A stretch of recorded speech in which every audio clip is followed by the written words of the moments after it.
Assalamualaikum warahmatullahi wabarakatuh. Halo semuanya, kami dari kelompok 8 dalam mata kuliah Mekanika Tanah. Dengan kami yang akan membahas tentang batuan sedimen. Perkenalkan, nama saya Faik Muhammad Arkan dengan NIM 231144008 dan juga rekan-rekan saya.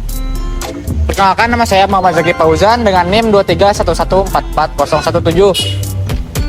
Perkenalkan, nama saya Ratu Agnia Malinda Nugraha dengan NIM 231144027. Perkenalkan, nama saya Muhammad Rehan dengan NIM 231144020. Nah, jadi apa itu batuan sedimen? Selebihnya kita akan membahasnya di video selanjutnya. Di sini kita ada di Museum Geologi Bandung. Jadi, untuk yang penasaran bisa check it out in this video. Batuan sedimen itu secara umumnya adalah salah satu jenis batuan yang terbentuk dari endapan material yang mengalami proses pengendapan, pemadatan, dan juga pembatuan di permukaan bumi. Nah, batuan sedimen ini juga terbentuk juga beberapa tahap gitu. Seperti misalkan adanya pelapukan, terus juga ada transportasi gitu, deposition, terus juga ada diagenesis. Ini pertama contohnya itu adalah batu pasir. Batu pasir ini termasuk ke dalam batu sedimen, batu endapan hasil dari pengendapan. Nah, batu pasir sedimen ini terbentuk daripada endapan butiran-butiran pasir yang terkompak dan menjadi mengeras jadi batuan. Proses-proses pembentukannya itu melibatkan beberapa tahap, kayak misalkan tadi pelapukan batuan yang menghasilkan butiran-butiran pasir, transportasi butiran pasir oleh air sungai atau enggak angin gitu ya. Terus ada pengendapannya juga di tempat yang rendah tertentu, misalkan kayak misalkan dasar sungai terjadi gitu. Terus pemadatannya serta pembatuan butiran tersebut, pemadatan batuan tersebut. Itu proses terjadinya batuan pasir. Dan juga keunikan dari batu pasir ini, pertama itu butirannya kasar. Nah, batu pasir ini juga memiliki butirannya cukup kasar jika dibandingkan dengan batuan yang lain. Keunikan yang kedua itu adanya di tekstur yang kasar. Nah, karena yang tadi butiran-butirannya cukup kasar, berarti tekstur yang dihasilkan dari batu pasir ini juga kasar gitu ya, ketika diraba dan disentuh. Hal ini tuh terjadi karena memang butiran-butiran pasir itu yang saling berdekatan itu dan tidak saling terikat erat. Jadi itu juga mengandung kadar mineral yang beragam gitu. Maksudnya komposisi mineral yang dalam pasir itu bervariasi tergantung pada sumber materialnya gitu. Terus juga ada ya yang namanya kekerasannya itu juga rendah. Secara umum batu pasir itu memiliki tingkat kekerasan yang rendah gitu dibandingkan batu-batu metamorf atau batuan beku gitu kan. Terus juga batu pasir ini juga memiliki beberapa kegunaan, atau enggak kita sering memakai batuan pasir itu untuk dalam industri konstruksi gitu. Ya sebagai misalkan satu contoh bahan bangunan nih. Misalkan dalam pembuatan beton, mortar atau enggak plesteran tuh ya kita menggunakan batuan-batuan dari pasir gitu kan. Nah, selanjutnya ada batu konglomerat. Konglomerat adalah suatu batuan sedimen yang terbentuk ketika kerikil atau bahkan bongkahan batu besar diangkut cukup jauh dari sumber aslinya hingga menjadi bulat atau terkena aksi gelombang. Kalsit, silika, atau oksida besi mengisi ruang di antara kerikil dan menyatukannya. Kawasan yang kemungkinan besar menghasilkan konglomerat antara lain pantai, dasar sungai, dan gletser. Kemudian selanjutnya yaitu komposisi dari batu konglomerat.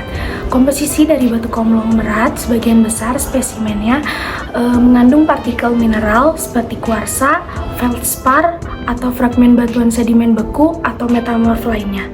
Nah, konglomerat ini juga dengan pecahan batu pasirnya ada kuarsit, batu gamping, granit, basal, dan gneiss biasa terjadi. Campuran pasir, lumpur, atau semen kimia mengikat pecahan atau kelas ini menjadi satu. Nah, semen kimia yang umumnya yaitu ada kalsit atau kuarsa. Nah, selanjutnya ada ciri-ciri dari batu konglomerat.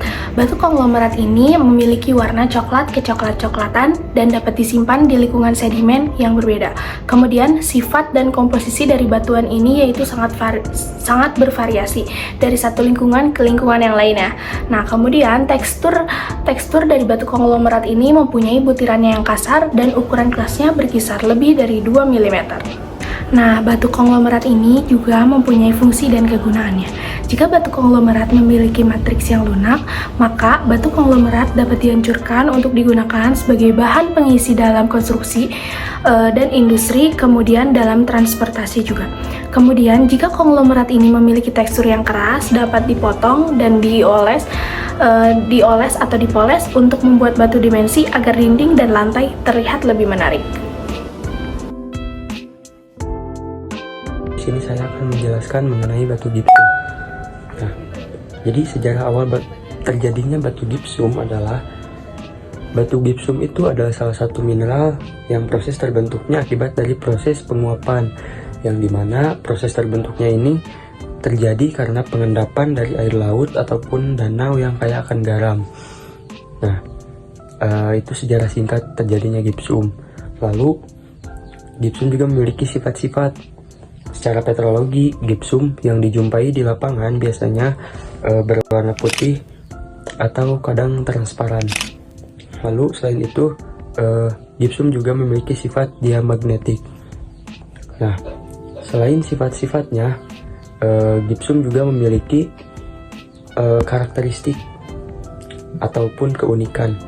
Nah, jadi ciri-ciri gipsum itu antara lain adalah ringan, lalu tahan api, fleksibel, dan mudah untuk dipasang dan didesain untuk keperluan apapun.